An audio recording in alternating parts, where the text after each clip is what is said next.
Bonjour à tous, ici Directa et aujourd'hui je vais vous parler de quelques fonctionnalités qui ont disparu de l'iOS sur l'iOS 7 qui était sur l'iOS 6. Donc c'est bête, Apple s'amuse à supprimer quelques fonctions qui sont parfois très utiles ou pas, mais qui font que le système d'exploitation iOS est plus agréable et plus simple à utiliser et beaucoup plus sympa. Donc déjà moi j'ai un épisode 4G sur le firmware 6.0. Non 6.1.3 c'est ça. Donc là il est géré, donc c'est pour ça qu'il y a quelques animations. Voilà 6.1.3. Voilà. Et un iPhone 5 sur le firmware 7.0.2. Donc on va voir ça. Tac.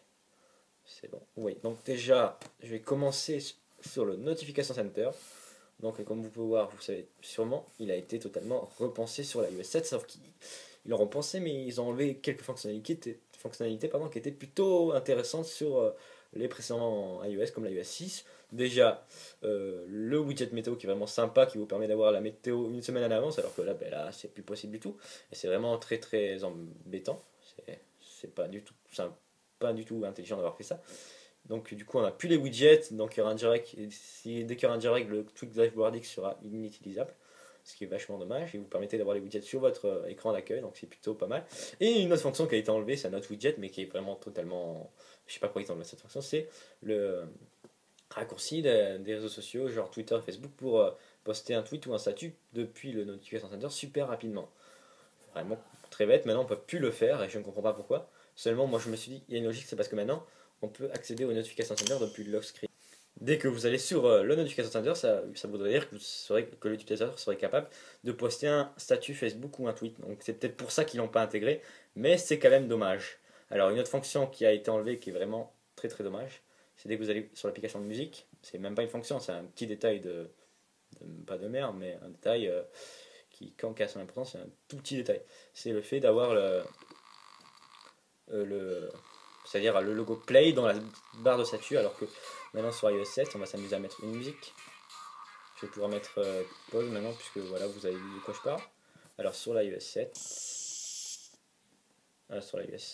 ben, vous voyez, pourtant il y a la musique qui est en train de se lire, comme vous pouvez le voir dans Content Center.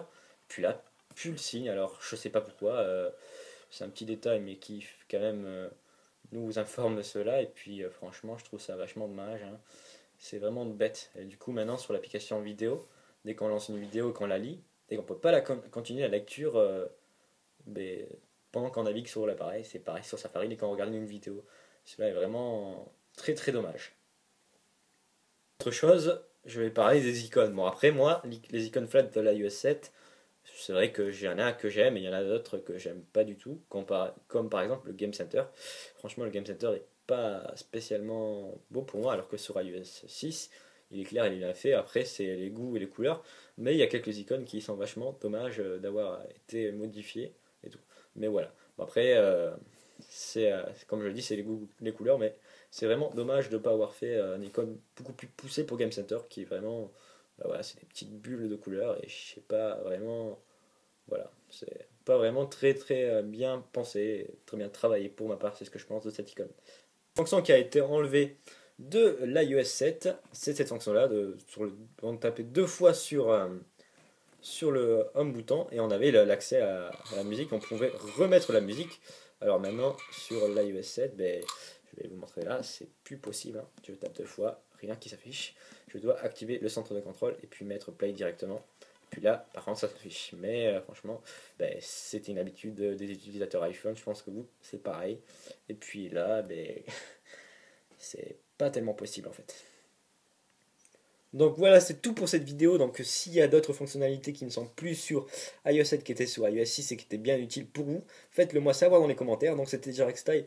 Donc si vous avez aimé cette vidéo, n'hésitez pas à mettre un commentaire et à mettre un pouce vert et à vous abonner à mon canal YouTube. Et moi je vous dis à la prochaine, c'était Jarek Style.